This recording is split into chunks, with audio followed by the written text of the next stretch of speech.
There's only food for real family members here.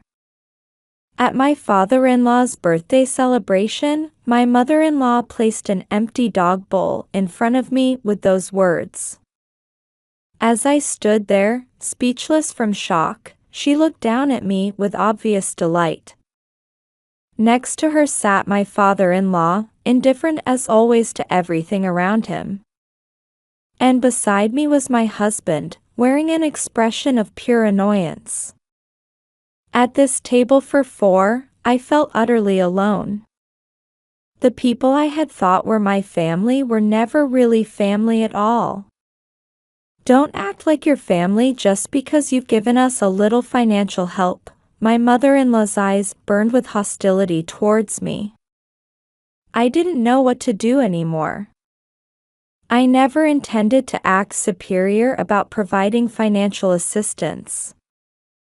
I had only tried to help as family when my mother-in-law and husband asked me to.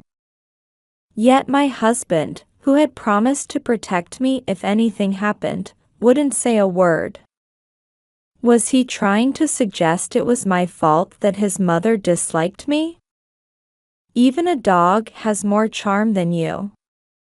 My mother-in-law's attacks were relentless. What should have been a joyful birthday party had turned into hellish hours that felt endless.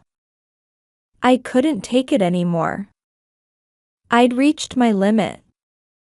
With that thought, I finally made my decision. I understand. Since I'm no longer family, I'll stop everything. I'm Demi, 30 years old. My parents passed away in a car accident when I was 21, and I spent my 20s focused entirely on work, desperately trying to make it through.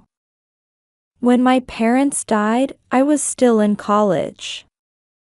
Though I felt crushed by loneliness and anxiety, I had to stay strong for my younger sister, who was 3 years my junior. I couldn't allow myself to wallow in grief.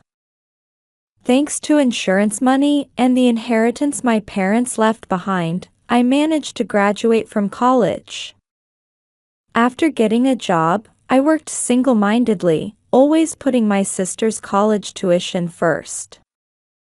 My sister successfully found employment, and last year she told me she was engaged to her college boyfriend. What she said to me then really struck home. It's time you thought about your own happiness too. She had a point. I was already 30. While I hadn't had many opportunities to meet people due to focusing on work, I wanted to build a warm home like my parents had. With that in mind, I started attending matchmaking parties. At first, I didn't meet anyone special, but at my third party, I met a man with whom I felt an instant connection, and we both realized we were interested in each other. His name was Win, a salaried employee at a mid-sized company, and I was impressed by his kind and sincere demeanor. Conversation flowed naturally from the start, and after exchanging contact information, our relationship progressed smoothly. About 6 months later, Win proposed, and we got married. I was very happy, but there was one thing that worried me, my mother-in-law. From our first meeting, I had a feeling things wouldn't go well with her.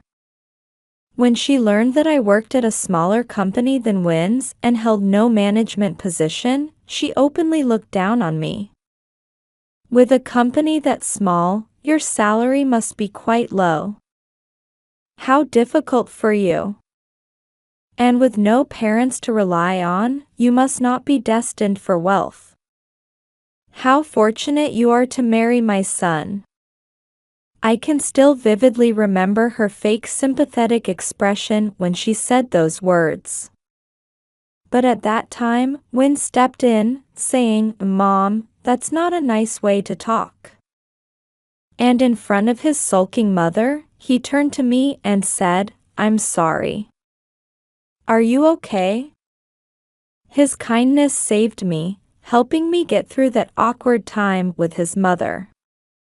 On our way home that day, Win promised again, "I'm sorry you had to go through that today. Next time Mom says anything cruel to you, I'll definitely stop her." At the time, I felt blessed, knowing that while many women struggle with mother-in-law issues, I had a husband who would take my side. However, my mother-in-law proved to be far more difficult and troublesome than I had imagined. Shortly after our first meeting, she began contacting me frequently. "You're free right now, aren't you?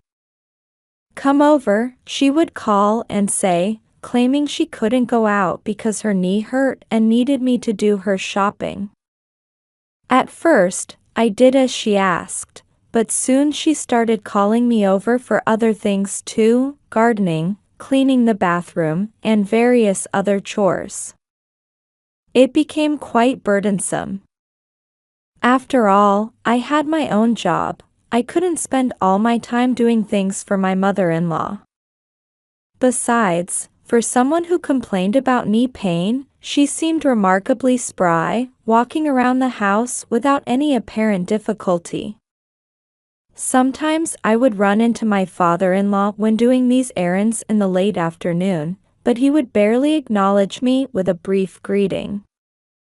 According to Win, his father had never shown much interest in family matters. Perhaps he hadn't even noticed that his wife was constantly calling me over to do chores. Even during our first meeting, my father-in-law had radiated an aura of wanting to get it over with quickly.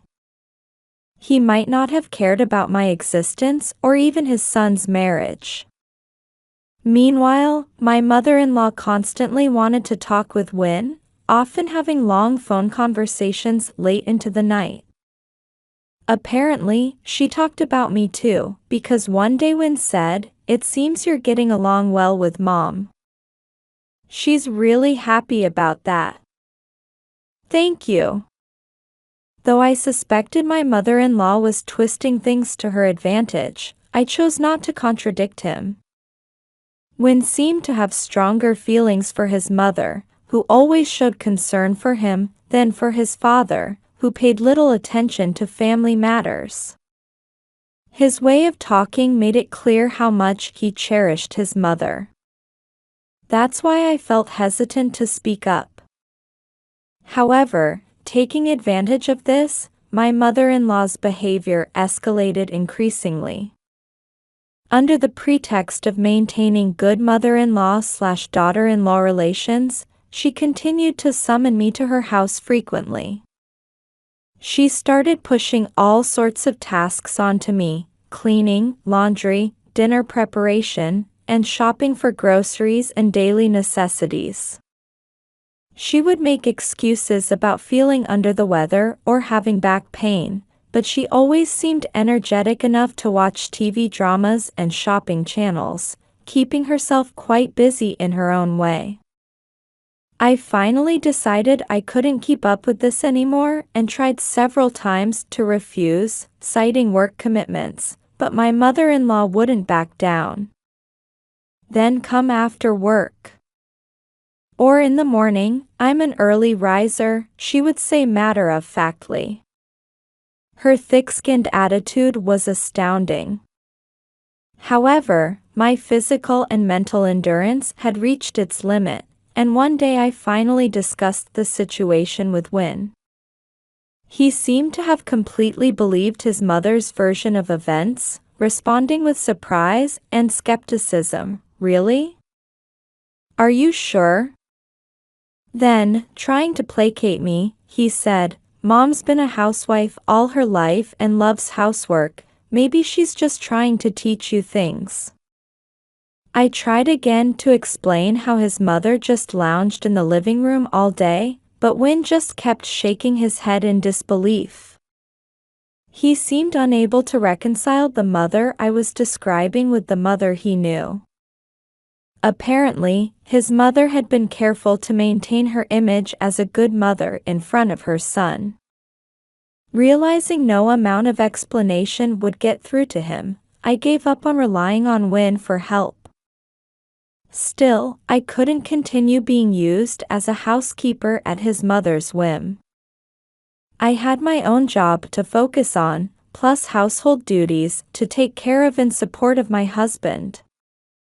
The next day, having made up my mind, I clearly told my mother-in-law when she called, "I'm sorry, but I have a job too, so I can't always come over. I'll help when you're really in need, but could you please stop calling so frequently?" On the phone, my mother-in-law was clearly displeased, but perhaps my firm tone got through to her, as she just spat out, "Oh, really?" and didn't argue further.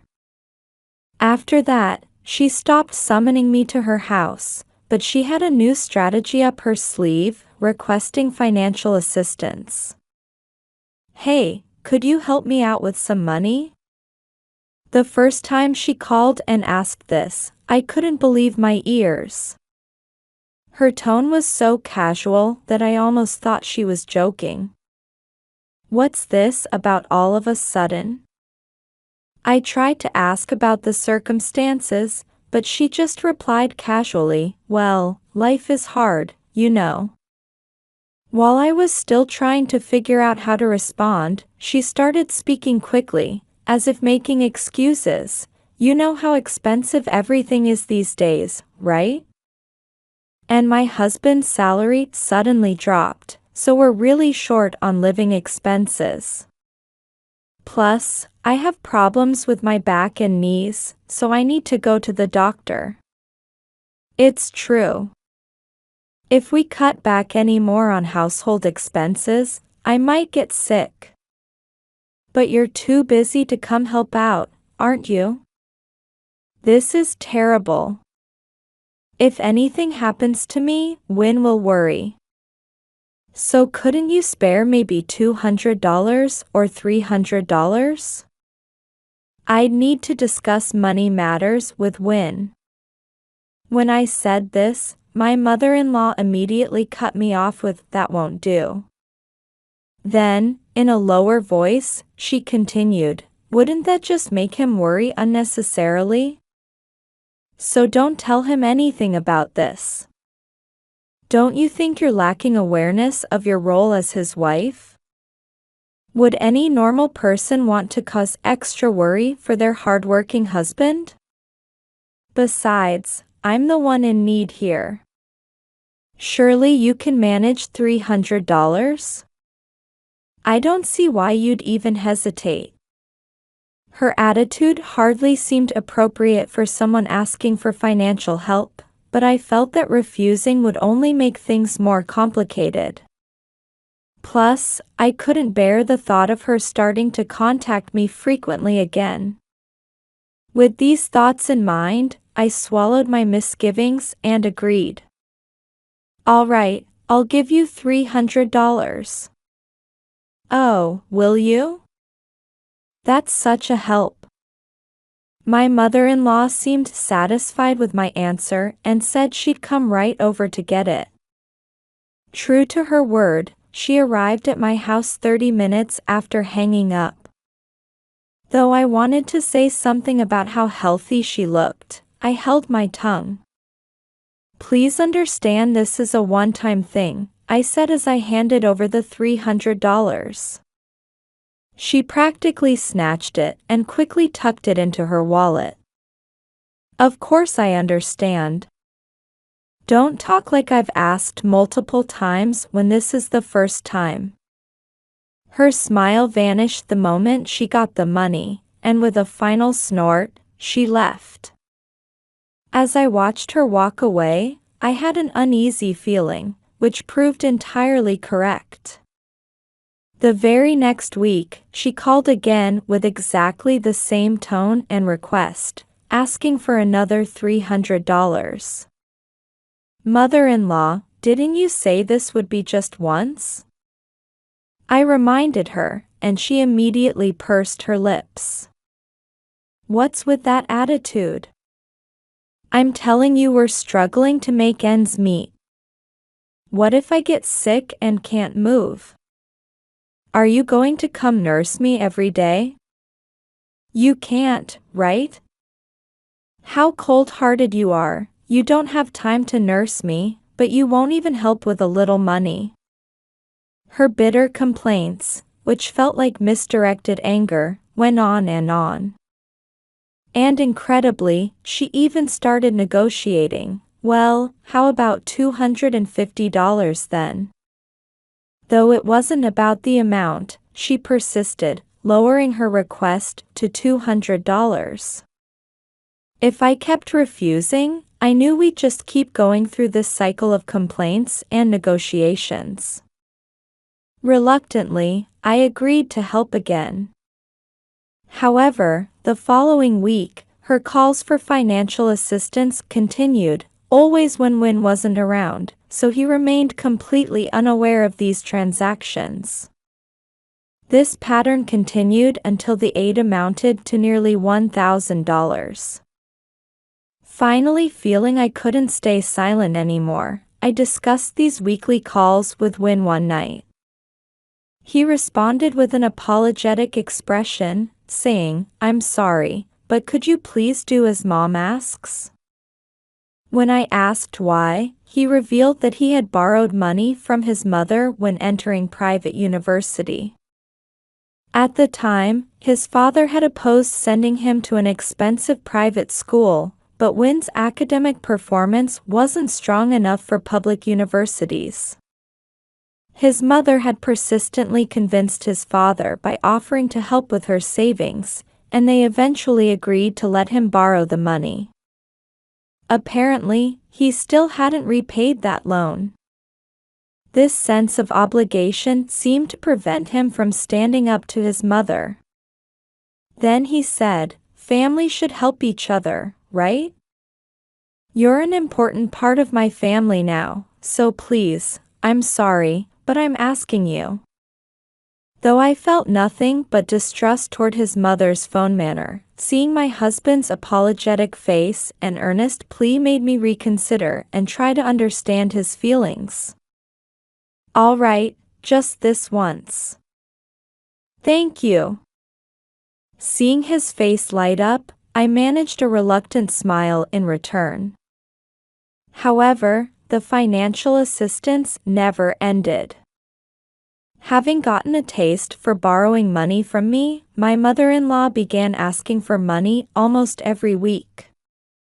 She even started calling twice a week, with the frequency definitely increasing. She seemed to have set some sort of target amount. If one week was low, she'd demand more the next week to make up for it. Last month it was $900, and this month it's already reached $1,200. When it exceeded $1,000, I consulted Win again. "Hey, your mother keeps asking for money, saying it's for hospital bills. Does she have any chronic conditions?" Win, munching on his dinner, answered absently, "I wonder. Could you maybe ask your mother about it? The amount has gone over $1,000 this month, and normal medical bills shouldn't cost that much, right?" "I'll ask her sometime," Win said, but he apparently never did. In fact, every time I brought up the financial assistance, he'd just say, "Well, let it slide just this once," and escape the conversation. So nothing changed except the mounting total of financial aid. Once he even said, "See? It was less than last month," and walked away with a light laugh. This made any real discussion impossible. Moreover, he gradually started making annoyed faces and avoiding the topic whenever I tried to consult him about it. This continued for 10 months, with me continuously providing money to my mother-in-law. However, a decisive event occurred between my mother-in-law and me soon after. It happened when she unusually called me about something other than asking for money. She was planning a birthday dinner for my father-in-law. Demi, you must come too, she said in an uncharacteristically cheerful voice. Though I honestly wasn't eager to go, I thought I should accept since she had invited me. So on the day of the dinner, I went to my in-laws' house with Win.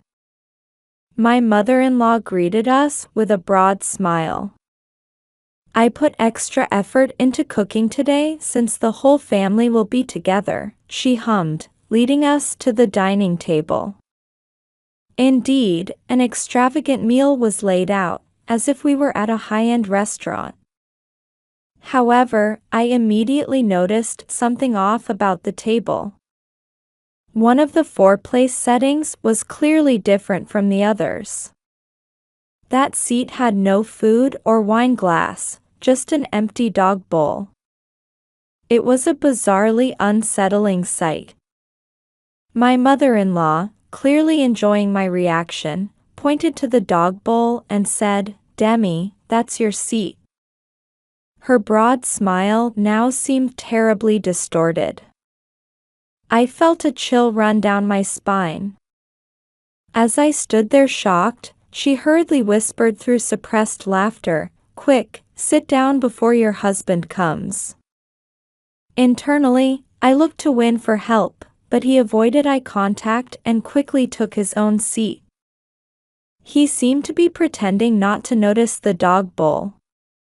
Though I couldn't believe this was happening, I had no choice but to sit down. My mother-in-law nodded with satisfaction and began speaking, "I've only prepared food for real family members." That's natural, isn't it? I had no idea what was natural about this situation. But she continued, "It's such a nuisance when you act like family just because you've given us a little financial help.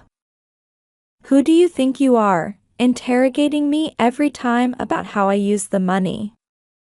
Did she really consider monthly assistance of $1,000 just a little financial help? If so, our sense of money values was completely different. I realized I could never keep up with their mindset. Someone as charmless as you should be grateful to even be treated like a dog. Just as my mother-in-law finished speaking, my father-in-law appeared at the table. He must have heard our exchange, but as always, he remained indifferent and took his seat without even glancing at me. "Well, now that our guest of honor is here, let's start the party." My mother-in-law's cheerful voice grated on my ears. Unable to contain myself any longer, I stood up and said, "I'm leaving." "Oh? Leaving before we even start?" Only my mother-in-law responded. Neither my father-in-law nor Win would even look at me. Looking down at my husband, who continued to pretend nothing was wrong, I said, "So you're just going to pretend you don't see your mother's financial demands and this harassment? You just say whatever's convenient and end up doing whatever she wants. I guess unlike me, you must be such an adorable little dog to her." Win finally looked up at this, but seemed unable to find any words and remained silent. Instead, my mother-in-law began arguing back furiously. I left my in-laws' house with her verbal abuse following me out. I'd said everything I needed to say, there was nothing left to regret. Several hours after I returned home, Win came back. He apparently didn't want to make eye contact with me even at home and tried to head straight to the bathroom.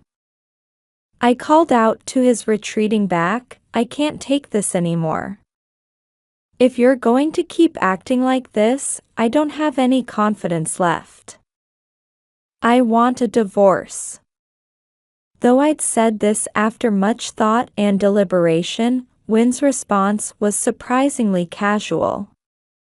"Okay," he said, as if I just asked to leave the house for a while.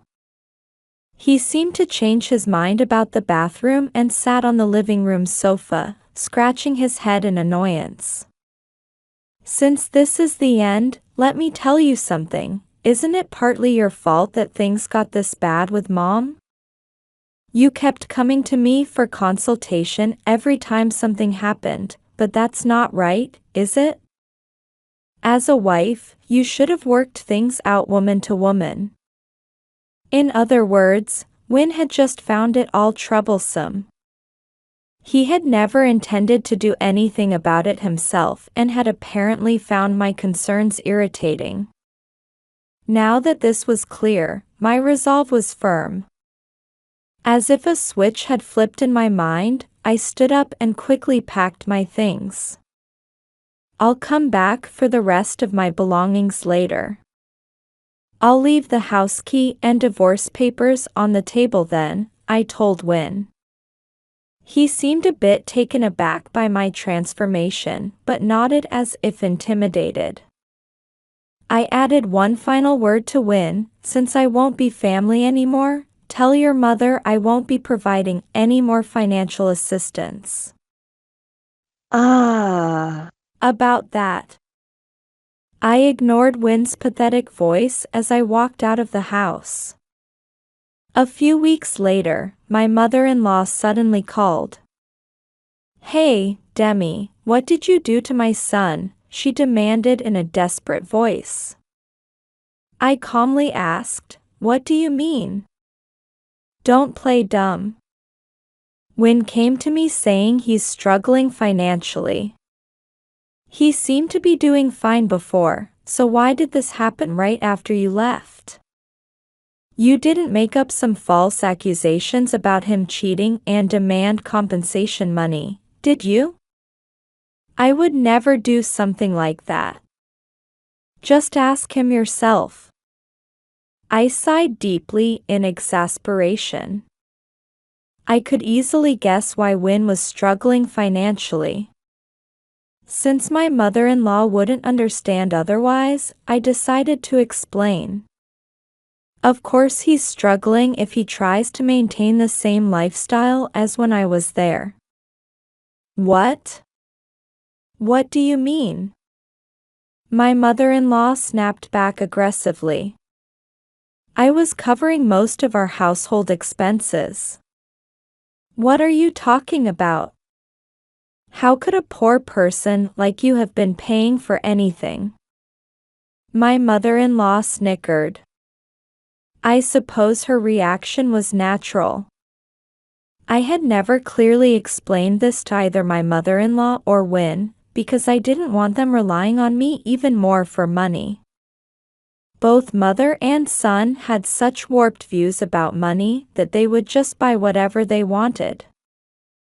I had noticed that my mother-in-law was using my financial assistance frivolously. Her house was overflowing with merchandise from her favorite artists, and in her phone calls with Win, she would happily talk about going to concerts and beauty treatments. Win spent most of his weekends pursuing his baseball hobby, passionately collecting merchandise and autographed balls. His income alone could never have supported our household. But because I loved Win, I thought we could manage the household finances together, so I had silently accepted his spending habits. However, my income wasn't as modest as they thought. Actually, alongside my company job, I had a fairly stable income as a blogger. Win assumed I was just doing some work-from-home side job for pocket money, but in reality, my blogging income was more than 5 times my company's salary. I had started blogging shortly after my parents died, looking for a way to earn money without quitting school. Starting with trial and error, I gradually built up my experience, and now I'm thankful to have many followers. This has resulted in steady advertising revenue. You mean, you weren't poor? My mother-in-law muttered in disbelief over the phone. She had apparently believed Win's income was higher than mine. I could never understand how she could so casually ask for money while thinking I was poor. Though I was deeply dissatisfied knowing how she had probably spent the money, I had somewhat sympathized with Wynn's feelings toward his mother and the idea that family should help each other. To be honest, I had envied Wynn for still being able to do things for his parents. I no longer had parents to show filial piety to, which was partly why I, who had more financial flexibility than Wynn, had ended up helping his mother. I was completely wrong about you. I'm sorry. So you were wealthy all along. My mother-in-law's voice suddenly brightened inappropriately. Her next words were exactly what I had expected. Wynn and I are really struggling right now. Could you help us? Just $5,000 would be fine for now. I responded coldly, making sure she would understand. What exactly are you misunderstanding? This is all in the past now, from when we were family, even if only superficially. You're no longer family, just a stranger. Therefore, I have no obligation to help you. Though it seems you never considered me family in the first place. Having grown thoroughly sick of my mother-in-law's selfish attitude, I couldn't help adding that last barb. However, rather than getting angry as usual, my mother-in-law was frantically panicking on the other end of the line. That's not true. I didn't mean it that way. I'll apologize if I've offended you. So please, about the money. Her desperate manner suggested they were in dire financial straits. While I felt some sympathy, I had no obligation to help a woman who had laughed while putting out a dog bowl for me. I'm sorry, but I'm busy with work, so I'm hanging up now, I said, quietly ending the call while hearing my mother-in-law's voice trying to continue the conversation in the background. However, the next day, Wynn called. My mother-in-law had apparently run crying to him. According to Wynn, after losing me as a resource, his mother had started demanding money from him instead. She's asking for money every day, and I'm at my wit's end. Please. Just help us this once. I could imagine Wynn's desperate face on the other end of the phone. I felt nostalgic remembering how he used to beg like this and then show that bright smile afterward. I can't say I felt no sympathy for him at that moment. But this time, I had decided to think about my own happiness. There's no such convenient arrangement. When I was struggling, you just made an annoyed face and did nothing. Didn't you just say inappropriate things like work it out woman to woman and family should help each other? Well, now's the time for that. Help each other as real family. Since I'm not family anymore, it's pointless to keep calling no matter how many times you ask. Even as Wynn tried to continue pleading, I cut him off by hanging up. After that, both Wynn and his mother called several more times, but I ignored them all. I thought they would finally give up, but months later, they took desperate action that I never could have imagined. The incident happened on a regular weekday. When I arrived at work as usual, I saw two people arguing with the security guards in front of the company. I couldn't believe my eyes when I realized the pair was Wynn and his mother. They were insisting they were my family and demanding the guards let them see me. Their appearance was shockingly unkempt, looking as if they hadn't even had the energy to fix their hair. They seemed so unapproachable that I thought they might even smell bad if I got too close. Their appearance clearly showed how financially desperate they must be. That's probably why both of them had come to my workplace. This parent and child had completely lost it. While I felt sorry for the security guards, I wanted to avoid getting involved in this mess. But then Win suddenly turned around, spotted me, and called out my name loudly as he approached. His mother hurriedly followed. Before I could say anything, Win blurted out something incredible. "Demi, I was wrong. I've changed my ways, so please marry me again." I felt my heart grow cold. I couldn't imagine a more unpleasant proposal. "What are you talking about? That's never going to happen." I cut off his foolish proposal and tried to enter the building, considering the matter closed. "Wait. At least hear us out." Win and his mother shouted simultaneously. Though I was thoroughly fed up, they began explaining their current predicament. According to them, even after I left, Win couldn't change his lifestyle and fell into a debt trap from overusing credit cards. The same was true for his mother. Having gotten used to my financial assistance, her sense of money had completely deteriorated. They had both exhausted their savings. When Win's father finally noticed his mother's wasteful spending through credit card bills, he gave up on her and demanded a divorce. By then, both mother and son had realized they couldn't get any more money from me and weren't thinking clearly, so his father's divorce declaration made them explode emotionally. At first, mother and son desperately clung to his father, begging him to reconsider the divorce, but his resolve was firm. As the three argued, tensions escalated until they were shouting at each other. In the commotion, his father fell and was seriously injured. He was currently hospitalized. Moreover, some illness was discovered while he was in the hospital, so the divorce was temporarily put on hold.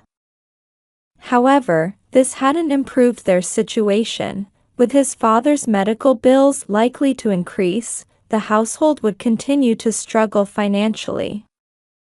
It must have been a truly desperate situation. Mother and son looked at me imploringly, begging, "Please help us just this once." I sighed deeply. I wondered how this parent and child could be so self-centered in their thinking.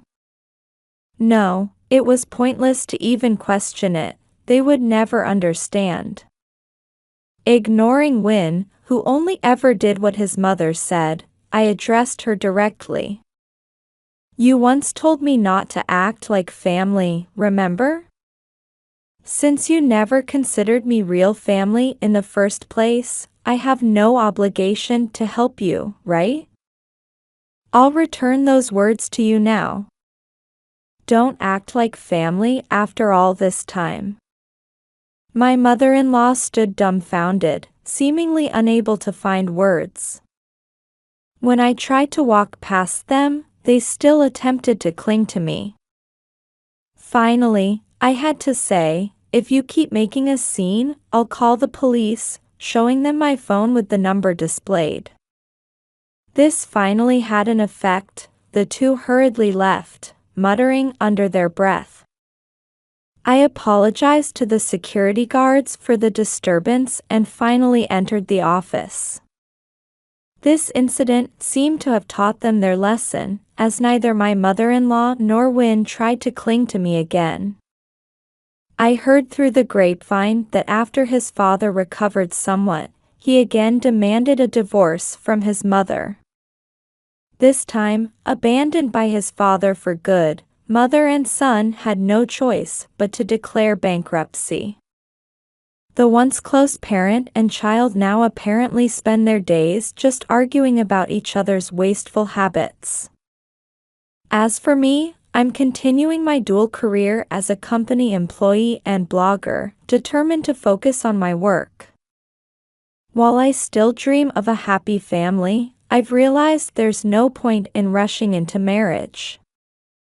Though my ex-husband turned out to be worthless in the end, thanks to him, I realized this truth. As a result of focusing on my work, I'm happy to announce that my blog will be published as a book. Actually, I've been keeping in touch with a man I met during the publishing meetings. We really hit it off. He's asked me out, and we're planning to go on a date soon. Maybe taking the pressure off myself worked out for the best. From now on, I intend to enjoy both work and my private life in my own way. I've taken my first step toward a new future.